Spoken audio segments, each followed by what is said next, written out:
Quinta corsa, premio Vasari, confronto per cavalli anziani di categoria C e D. All'1 Dolly F, 2 Dacovo Mail, 3 Dina Griff, 4 Dengyu Gnafa, 5 Carlo Magnodesi, 6 Conan P, 7 Brigitte Rock, 8 Bat Host. Favorito netto Dacovo Mail, numero 2. Con calma Carlo Magnodesi. Partiti. È veloce Conan P che prova a scavalcarli tutti, ma è molto difficile l'operazione. Ed è Dacovo Mail che all'imbocco della prima piegata è in vantaggio. Dina Griff prova a ritrarsi seconda, ma non riesce perché c'è Dolly F lì. E così al comando Dacovo Mail nei confronti di Dolly F, la terza posizione alla corda per Brigitte Rock. All'esterno Dengyu Gnafa precede Dina Griff, quindi in corda Batost. Terza pariglia esterna per Conan P che precede Carlo Magnodesi.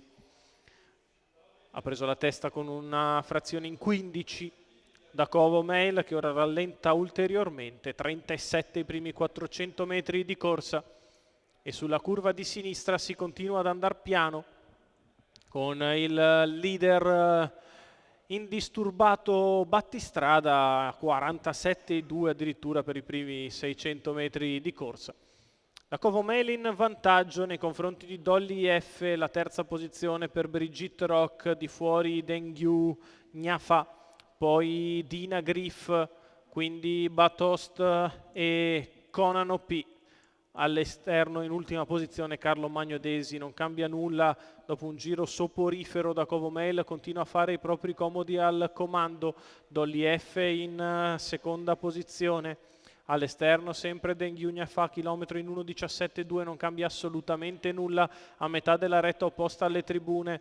Dengyu Gnafa prova a venire in avanti, ma per il momento non è compito facile il volo in terza corsia da parte di Carlo Magnodesi che arriva a lato di Dengyu Gnafa. Intanto il battistrada inizia ad accelerare, 14,6 la retta opposta alle tribune. Dacovo Mail in accelerazione nei confronti di Dolly F, all'esterno Dengyu Gnafa con in terza ruota Carlo Magnodesi, allunga Dacovo Mail all'ingresso della retta d'arrivo, prende un paio di lunghezze di margine a Dolly F, poi gli altri. Dacovo Mail nel finale è in netta evidenza Dacovo Mail che vince nei confronti di Dolly F, al terzo posto Brigitte Rock.